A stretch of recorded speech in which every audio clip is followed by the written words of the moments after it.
Olá, pessoal. Sou a professora Zilda. Desejo a todos um feliz retorno e que tenhamos um terceiro bimestre com bastante dedicação e aprendizagem. Nós continuaremos na apostila 2, em que o foco dela é o estudo do planeta Terra e seu dinamismo, sendo que ela é constituída por muitos lugares com diferentes paisagens que estão em permanente transformação. E isso se dá devido à ação tanto de elementos naturais como do elemento antrópico. Dentre os elementos naturais, nós estudamos tudo do relevo, o clima, a hidrografia, os tipos de solos e vegetação. Que, no geral, essas transformações ocorrem de forma lenta e gradual.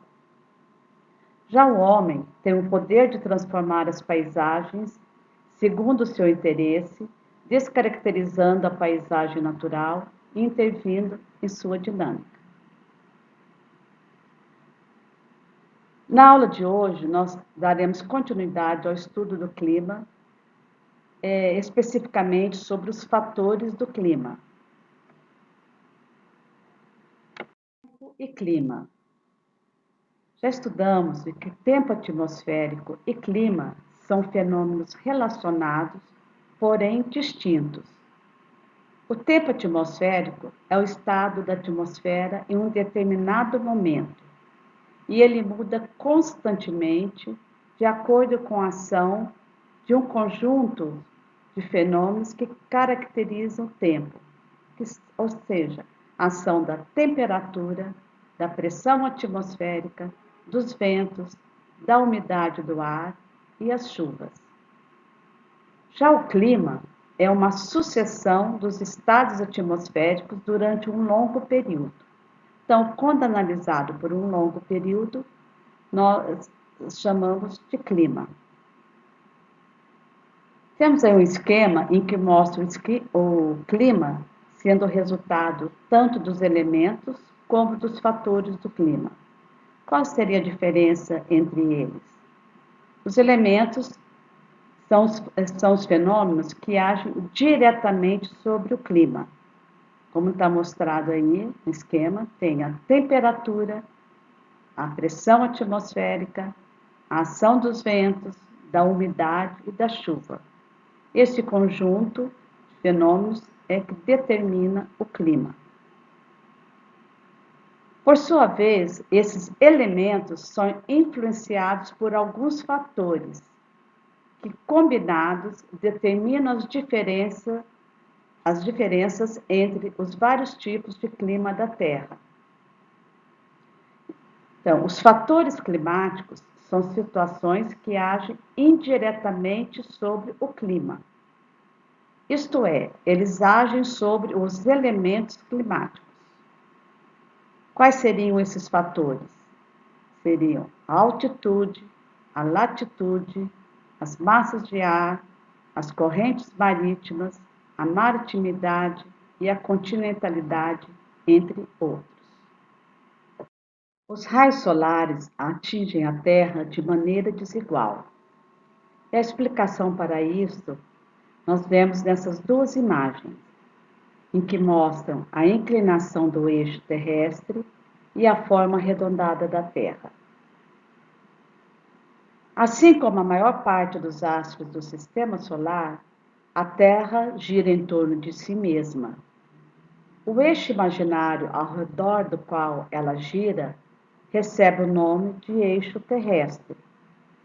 E ele atravessa dois pontos da superfície terrestre, o Polo Norte e o Polo Sul. O eixo terrestre está inclinado em relação ao plano do movimento da Terra em torno do Sol. Então, devido a essa inclinação do eixo e da forma arredondada da Terra, que é chamada geóide, que ela é arredondada e achatada nos polos, a luz e o calor solar, que são importantes para o desenvolvimento da vida, não chegam com a mesma intensidade a todos os lugares do planeta Terra. As áreas próximas ao Equador recebem grande quantidade de calor e são as mais iluminadas. Nos polos e nas regiões próximas a eles, os raios solares atingem a superfície de maneira muito inclinada e, por essa razão, a quantidade de calor é menor. Isso explica a formação das calotas de gelo nas proximidades dos polos norte e sul e a menor presença de grupos humanos nessa região. Então, nós vemos aqui nessa imagem à esquerda, em que, quanto mais próximo estamos da linha do Equador, maior é a temperatura. À medida que nós vamos nos distanciando, a temperatura vai diminuindo. Para localizar lugares ou objetos com precisão na superfície terrestre, usa-se um conjunto de linhas imaginárias traçadas sobre os mapas e globos, como nós vemos aí nessas imagens. A latitude é a distância em grau de um lugar qualquer da superfície terrestre em relação à linha do Equador. Ela varia de 0 graus no Equador, chegando ao valor máximo de 90 graus nos polos, tanto norte como sul. A latitude também é chamada de paralelo por se tratar de linhas imaginárias traçadas paralelamente ao Equador. Devido ao aquecimento desigual da Terra, como já vimos, foi possível dividir o planeta em zonas climáticas, com diferentes graus de aquecimento. Essa divisão é importante para compreender, por exemplo, a diversidade de climas e as diferentes paisagens existentes na Terra. E essas zonas são delimitadas pelos principais paralelos, que são as linhas imaginárias. Então, vamos ver quais são as zonas climáticas. Em vermelho, nós temos aí a zona tropical quente ou intertropical, que fica entre o Trópico de Câncer, passando pelo linha do Equador, até o Trópico de Capricórnio. Essa área é chamada de baixas latitudes. Depois nós temos a zona temperada do hemisfério norte, que se chama zona temperada do norte, que vai entre o Círculo Polar Ártico e o Trópico de Câncer. E a zona temperada do sul, que fica entre o Trópico de Capricórnio e o Círculo Polar Antártico, que são chamadas áreas de médias latitudes. Finalmente, temos a zona fria polar do norte ou sul, que são chamadas também áreas de altas latitudes. E nós podemos ver então que quanto maior é a latitude, menor é a temperatura. Observamos nesse mapa os continentes distribuídos em diferentes zonas climáticas.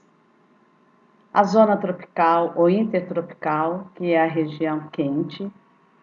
A zona temperada, que é uma região com as 4 estações bem definidas. E a zona polar ou glacial, como uma região na qual as temperaturas são negativas na maior parte do ano. Notamos que a maior parte do território do Brasil se encontra na zona tropical, região onde os raios solares incidem com maior intensidade durante todo o ano. A altitude é também um fator que provoca alteração na temperatura do ar atmosférico e, consequentemente, no tempo e no clima.